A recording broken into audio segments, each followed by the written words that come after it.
Let's take a look at VideoPad's layout, which will help you maximize how you use it in your workflow to create your videos. The program opens on the Home tab, which has everything you need to put a movie together.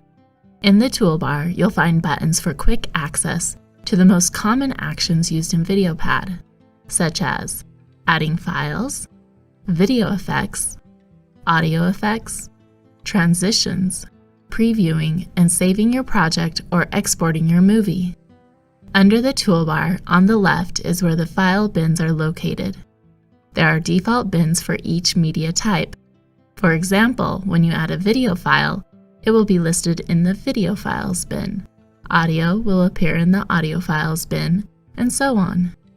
If you work with dual screens, you may prefer to move the media bins to your other screen. Simply click the Undock button in the corner to change to a floating window. To move it back to its default location, click the Dock button. To the right of the media bins is the Preview panel.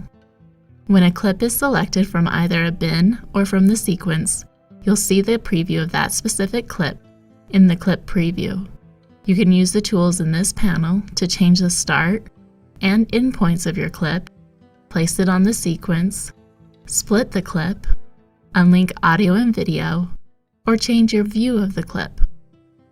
The other preview view is the Sequence Preview. Use the tabs at the top of the preview window to switch between Clip Preview and Sequence Preview. If you prefer to see the views side by side, you can select Show Dual Previews from the View menu. The preview windows can also be undocked. In the Sequence view, you can preview the movie you have put together so far. It has buttons for navigating your way through the movie. You can also split clips on your sequence or take a snapshot of the current view. It is useful for previewing your edits and effects as you work and before exporting your movie. At the bottom of the screen is the sequence, which is divided into two sections, one for video and one for audio. Clips can be displayed in either timeline mode, which represents each clip in lengths proportionate to its duration, or in storyboard mode, which places a large thumbnail of each clip and gives a better representation of the flow of the clips. Now let's look at the other tabs VideoPad offers. Note that you don't have to use these tabs, but you may find them helpful in taking your project from beginning to end.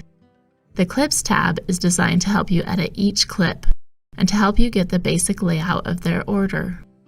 The Sequence tab is where you make small adjustments to your clips, add effects and transitions to clips, and work on the sequence arrangement. You'll notice that the sequence video tracks display larger.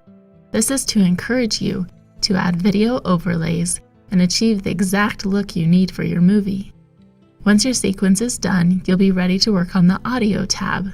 The Audio tab is similar to the Sequence tab, but displays the audio tracks larger in the sequence to allow you to mix the best soundtrack you can. The Export tab makes it easy to export your movie to your desired format and location, whether it be to a file on your computer or straight to your YouTube channel.